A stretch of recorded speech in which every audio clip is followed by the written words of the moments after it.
Again thought of the day আমি এটাই বলবো যে be valuable, don't be available.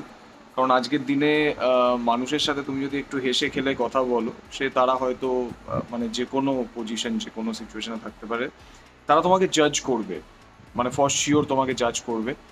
আর তাদের কাছে তুমি মানে তোমার সিচুয়েশন বা তুমি কোন টাইমের মধ্যে দিয়ে গেছো, তোমার স্ট্রাগল, বা তুমি আজকে কোন জায়গায় বিলং করো, সেই জিনিসগুলো না ভেবেই তোমাকে ইজিলি জাজ করবে। অ্যান্ড তোমার যেই জিনিসগুলো নিয়ে তোমার মানে তোমার সাকসেসটা নিয়ে যেখানে তাদের চিয়ার আপ করা উচিত, সেটা নিয়ে তারা হয়তো হাসি মজা করবে। তো আমি একটাই কথা বলবো যে সেই মানুষগুলোর থেকে একটু ডিস্টেন্স মেনটেন করা উচিত আমার মনে হয়। এটা আমি আগেও বলেছি।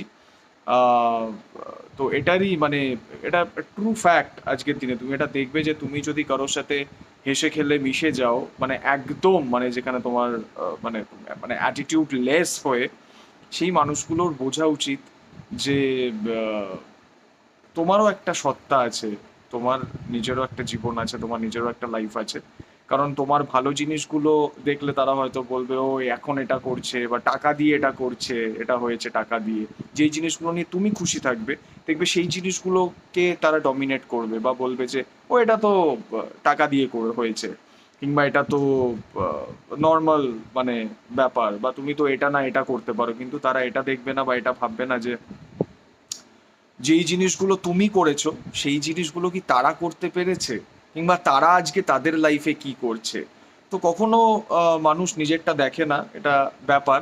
হয়তোবা আমরা যারা অতিরিক্ত ফ্রেন্ডলি সবার সাথে মিশে যাই, অতিরিক্ত ক্লোজলি সবার সাথে মিশে যাই, তারা হয়তো আমার কথাগুলোর সাথে রিলেট করতে পারবে।